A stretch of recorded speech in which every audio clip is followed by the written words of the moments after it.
నమస్కారము. ఈరోజు మనం ఉత్వ సంధి గురించి తెలుసుకుందాము.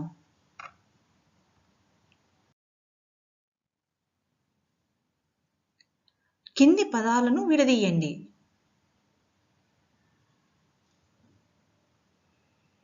ఉదాహరణ రాముడతడు. రాముడు ప్లస్ అతడు.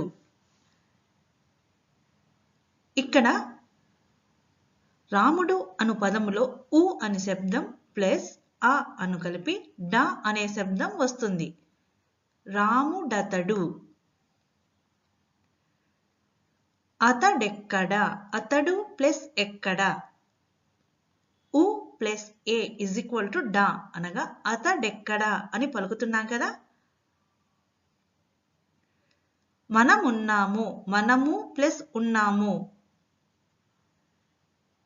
మనసైనా. మనసు ప్లస్ అయినా.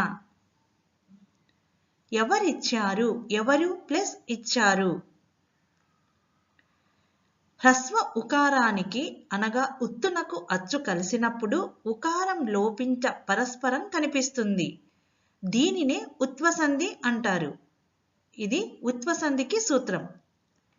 ఉత్వ సంధి అనగా హ్రస్వ ఉకారానికి అచ్చు కలిసినప్పుడు ఉకారం లోపించ పరస్పరం కనిపిస్తుంది. దీనినే ఉత్వ సంధి అంటాము. ఉత్తుకు అచ్చు పరమైనప్పుడు సంధి నిత్యము. నిత్యం అంటే తప్పక జరుగుతుంది అని అర్థము.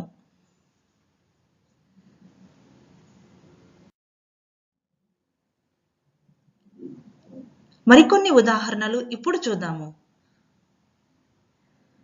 ఐదూళ్ళు. ఐదు ప్లస్ ఊళ్ళు. సమయం ఇది. సమయము ప్లస్ ఇది. పగరైనను. పగరు ప్లస్ అయినను. శుభంభైన. శుభంబు ప్లస్ అయినా. ఉండొక. ఉండు ప్లస్ ఒక. అంశమగు. అంశము ప్లస్ అగు.